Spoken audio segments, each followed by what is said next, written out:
বিশ্ব মাদক বিরোধী দিবস, কলকাতা পুলিশের সচেতনতা শিবির, মাদক মুক্ত সমাজের ডাক কলকাতা পুলিশ কমিশনার অজয় নন্দের। 26শে জুন বিশ্ব মাদক বিরোধী দিবস উপলক্ষে বুধবার কলকাতা পুলিশের বডিগার্ড লাইন্সে সচেতনতা শিবিরের আয়োজন করা হয়। শর্ট ফিল্মে দেখিয়ে যুবক সমাজকে মাদকের ভয়াবহতা বোঝান পুলিশ কমিশনার অজয় নন্দ। তিনি বলেন, মাদক শুধু ব্যক্তি নয়, পরিবার ও সমাজকে ধ্বংস করে। পুলিশের পাশাপাশি অভিভাবক, শিক্ষক, সাধারণ মানুষকেও লড়াইয়ে নামতে হবে। শিবিরে ছাত্রছাত্রীরা মাদক বিরোধী শপথ নেন। তথ্যদাতার পরিচয় গোপন রাখার আশ্বাস দিয়েছে পুলিশ। শেষে বার্তা, না বলুন মাদককে, হ্যাঁ বলুন সুস্থ জীবনকে। ব্যক্তির জীবন বা স্বপ্নের ধ্বংস করে না, বরঞ্চ পরিবার, সম্প্রদায় এবং বৃহত্তর সমাজের উপরেও এরূপ প্রভাব ফেলে।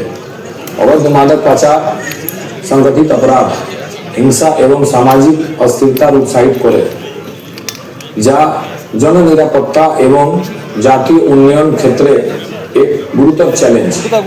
कोलकाता पुलिस सक्रिय आईन प्रयोग, गोयंदा भित्तिक अभियान, जन सचेतनता मूलक कर्मसूची एवं जनगणेर अंशग्रहणेर माध्यमे मादक संक्रांत अपराध मोकाबिला दृढ़भावे प्रतिबद्ध। तबे এই অভিযানের সাফল্য প্রত্যেক নাগরিকের সক্রিয় সহযোগিতা উপর নির্ভরশীল।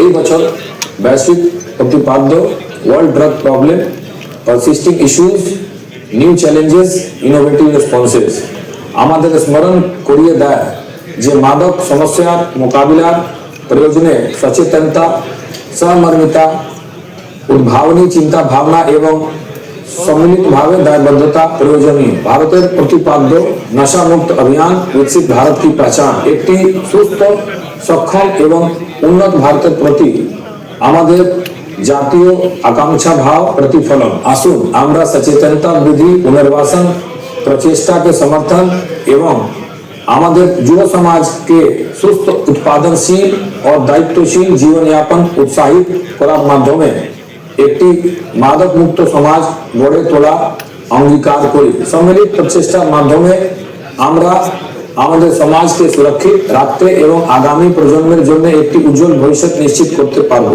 আসুন আমরা আবার একসঙ্গে আমাদের কণ্ঠস্বর উঁচু করে বলি, মাদককে না বলুন।